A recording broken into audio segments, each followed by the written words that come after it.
तो हमारे UP board exams निकट आ गए हैं।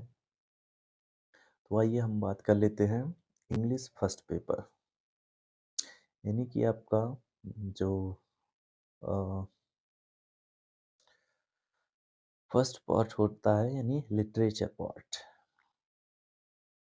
उसमें आप जो भी क्वेश्चन का आंसर लिखेंगे, उसको तैयार कैसे करना है।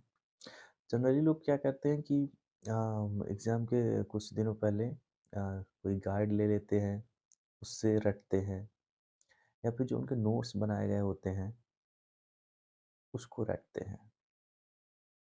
क्या आप भी ऐसा कर रहे हैं? एक्चुअली मैं ये नहीं कहता कि आप नोट्स मत पढ़िए, गाइड मत पढ़िए, ज्ञान तो जहाँ से भी मिले ले लेना चाहिए। लेकिन आपको ये चीज़ ध्यान रखनी चाहिए कि यदि आपको ये चीज़ें हेल्प नहीं कर पा रही हैं, तब आप कैसे लिखेंगे? कहने का मतलब ये है कि अगर आप स्वयं से ही किसी क्वेश्चन का आंसर लिखना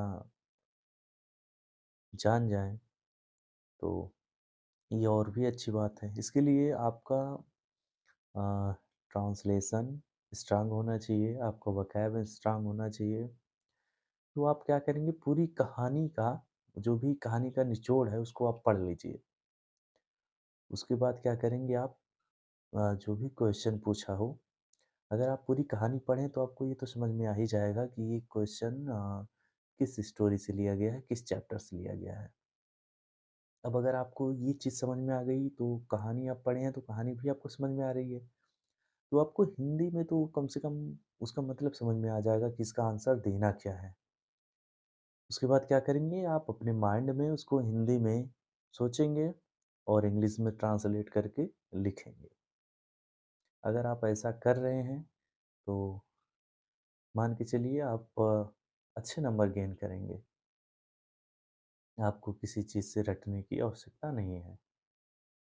अगर आप इस तरह की स्ट्रैटेजी अपना रहे हैं तो निश्चित ही आपके अच्छे मार्क्स आएँगे और आपको किसी भी क्वेश्चन का आंसर लिखने में कोई प्रॉब्लम भी नहीं होगी।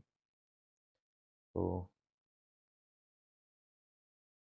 आप लोग तैयारी करते रहिए और अच्छे से करिए ताकि अ, आपका परफॉर्मेंस अच्छा हो, आप परीक्षा में अच्छा परफॉर्म कर पाएँ।